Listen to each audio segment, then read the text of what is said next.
تنہا آسمان جیسے سایہ بھی ساتھ چھوڑ گیا ہو، خاموش میدان گویا سانس بھی جسم سے جدا ہو گیا ہو، نہ کھانے پینے کا سامان، نہ ارد گرد کسی جاندار کا کوئی نام و نشان۔ سردیوں کی ایک سرد اور برفانی شام، کیٹو کے بلند و بالا پہاڑوں کے درمیان۔ مجھے اور جولیا کو لرزا دینے کے لیے آج بھی فقط 2 لفظ ہی کافی ہیں۔ 5واں دن۔ کیٹو سطح سمندر سے 8611 میٹر بلندی پر ماؤنٹ ایورسٹ کے بعد زمین کا دوسرا بلند ترین پہاڑ مانا جاتا ہے۔ سال کے 12 مہینوں برف سے ڈھکا رہنے والا کیٹو عبور کرنے کے لحاظ سے دنیا کا سب سے مشکل ترین پہاڑ ہے۔ یہ 5ویں دن کے ٹھیک 2 سال بعد کا دن تھا۔ میں صبح اٹھی اور فوراً اپنے باپ کے کمرے کی جانب دوڑی۔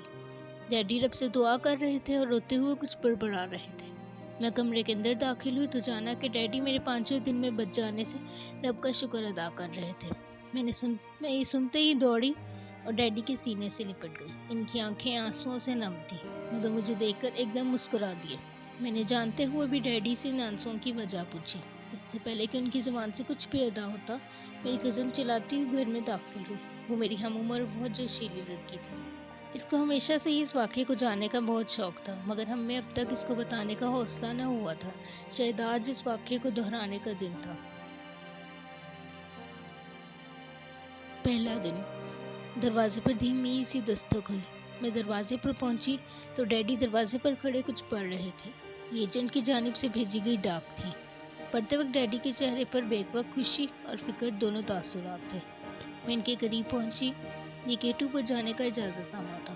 ڈیڈی کو خوشی اس بات کی تھی کہ ان کا بچپن کا خواب پورا ہونے جا رہا تھا، اور فکر اس بات کی تھی کہ میں ان کے ساتھ جانے والی تھی۔ میں بھی نہ تجربہ کار تھی، میرے پاس صرف کچھ ملکی پہاڑوں کو عبور کرنے کا تجربہ تھا، مگر میں نے ڈیڈی کو خود کو ساتھ لے جانے پر آمادہ کر لیا۔ یہ ہمارے خوفناک سفر کی شروعات تھی۔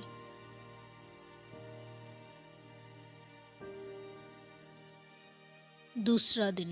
ہم ایک پرائیویٹ ایئر کرافٹ کے ذریعے کیٹو کے بیس کیمپ 1 میں پہنچے۔ موسم کی خرابی کے باعث اس دن پہاڑ پر چڑھائی ممکن نہ تھی، لہٰذا کیٹو کو عبور کرنے کے لیے اگلے دن کا انتخاب کیا گیا۔ تیسرا دن۔ یہ ہمارا کیٹو کو عبور کرنے کا سفر کا آغاز تھا۔ موسم قدرے بہتر اور خشک تھا۔ ہم اس مشکل سفر کے لیے مکمل طور پر تیار تھے۔ ہم اٹھے تو ایجنٹ نے تمام تیاریاں مکمل کر رکھی تھیں۔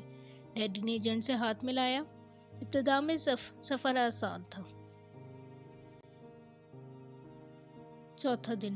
اب ایک ہولناک سفر کا آغاز ہونے والا تھا۔ یہی وہ دن تھا جب ہم نے کیٹو کی چوٹی کو سر کر کے واپس بیس کیمپ 2 پہنچنا تھا۔ مگر انسان سوچتا کچھ ہے اور ہو کچھ چاہتا ہے۔ سفر طویل تھا، مگر میں پرجوش تھی۔ راستہ دشوار تھا، مگر میں مضبوط تھی۔ راستے میں چلتے وقت کی مشکلات درپیش آئیں، مگر وہ 5ویں دن کے مقابلے میں کچھ نہ تھی۔ وقت قریب تھا، ہم چوٹی کے قریب ہی تھے کہ وقت ایک دم بدل گیا۔ شدید دھند چھا گئی۔ برف کے بڑے بڑے گولے یکے بعد دیگرے آسمان سے برسنا شروع ہو گئے۔ میں اس عالم میں شدید گھبرا گئی، مگر ڈیڈی مضبوط چٹان کی طرح کھڑے رہے۔ بیس کیمپ سے رابطہ ہونے پر انہوں نے ہمیں کچھ دیر انتظار کرنے کو کہا اور موسم ٹھیک ہوتے ہی واپس آنے کی تلقین کی، مگر میں ڈیڈی کے خواب کو پورا ہوتا دیکھنا چاہتی تھی۔ لہٰذا میرے شدید اصرار پر میں نے ڈیڈی کو چوٹی تک پہنچنے میں آمادہ کر ہی لیا۔ چوتھے دن کی شام ہونے کو آئی تھی۔ موسم قدرے صاف ہو چکا تھا۔ ہم نے چوٹی پر پہنچنے کے لیے شدید جتن کیے۔ آخرکار چوٹی سر کرنے میں کامیاب۔ بیس کیمپ 2 سے رابطہ ہونے پر اطلاع ملی کہ رات بسر کرنے کے لیے چوٹی سے کئی کلومیٹر نیچے تک کوئی مقام میسر نہیں، لہٰذا ہم نے رات بھر سفر جاری رکھنے کو ترجیح دی۔ 5واں دن۔ میری زندگی کے ہولناک اور خوفناک دنوں میں سے ایک دن۔ صبح موسم صاف تھا۔ کامل امکان تھا کہ آج ہم بیس کیمپ 1 واپس پہنچ جائیں گے، مگر وقت اور حالات کا کس کو اندازہ۔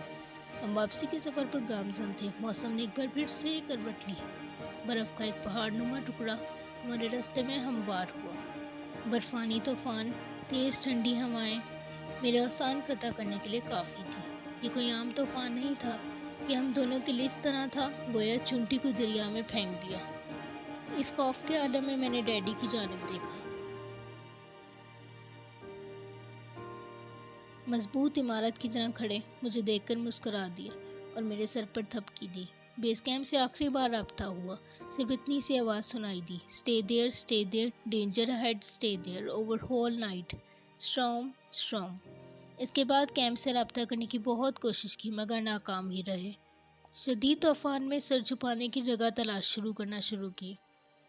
کئی گھنٹے کی محنت کے بعد ایک غار کا دہانہ ملا۔ غار تک پہنچنا گویا دنیا کا مشکل ترین کام معلوم ہوا۔ غار کے دہانے اور ہمارے درمیان ایک گہری کھائی حائل تھی۔ اسے پار کرنے کے لیے گویا صرف ایک رسی کے علاوہ ہمارے پاس کچھ نہ تھا۔ میں اپنے ہوش و حواس کھو بیٹھی تھی مگر ڈیڈی ایک چٹان کی مانند مجھے سہارا دے رہے تھے۔ غار تک پہنچتے وقت میرا پاؤں رسی سے پھسلا۔ آنکھ کھلی تو خود کو غار میں محفوظ پایا۔ سردی کی وجہ سے ہاتھ جم چکے تھے۔ ڈیڈی کو موجود نہ پایا تو اپنی جگہ سے اٹھنا چاہا مگر پاؤں ٹوٹ جانے کے باعث ہل بھی نہ سکی۔ درد کی شدت کی وجہ سے منہ سے چیخ نکلی۔ ڈیڈی دوڑتے ہوئے غار کے دہانے پر پہنچے۔ غار اتنی تنگ تھی کہ اس میں ایک آدمی کا بھی پرانا دشوار تھا۔ ڈیڈی کو دیکھا تو بغیر کسی جیکٹ کے غار کے دہانے پر کھڑے ہو کر برف کو اندر آنے سے روک رہے تھے اور مجھے مسکرا کر تسلی دے رہے تھے۔ خود کو دیکھا تو ڈیڈی کی جیکٹ کو خود پر پایا۔ میری آنکھوں سے آنسو جاری ہو گئے۔ ڈیڈی اپنی جان کی فکر کیے بغیر صرف مجھے بچانے میں کوشاں تھے۔ ڈیڈی نے بتایا آج رات ادھر ہی بستر کرنا ہوگا۔ پاؤں کی تکلیف ابھری اور ایک مرتبہ پھر میں اپنا ہوش کھو بیٹھی۔ سورج کی کرنیں پڑنے پر آنکھ کھلی۔ طوفان تھم چکا تھا۔ ہولناک رات تمام ہو چکی تھی۔ یہ میری زندگی کی سب سے بھیانک اور لمبی رات تھی۔ ہونے والی صبح گویا اب تک کی سب سے خوبصورت صبح تھی۔ ڈیڈی دہانے پر پہنچے، جسم برف سے بھرا ہوا، رنگ سرد نیلا، مگر زلزلے کی بعد کی تباہ شدہ عمارت کی طرح اب بھی اپنے پیروں پر مضبوط کھڑے تھے اور مجھے دیکھ کر مسکرا رہے تھے۔ اب بھی ہم پانچویں دن کے نام سے لرز جاتے ہیں مگر صرف ایک یہی واقعہ نہیں جو پانچویں دن سے منسوب ہے۔ یہ میری پیدائش کا وقت تھا۔ میری والدہ شدید بیمار تھی اور اسی اثنا میں میری پیدائش ہوئی مگر میری والدہ تندرست نہ ہو سکی اور اس دنیا سے رخصت ہو گئی۔ یہ میری پیدائش کے بعد کا پانچواں دن تھا۔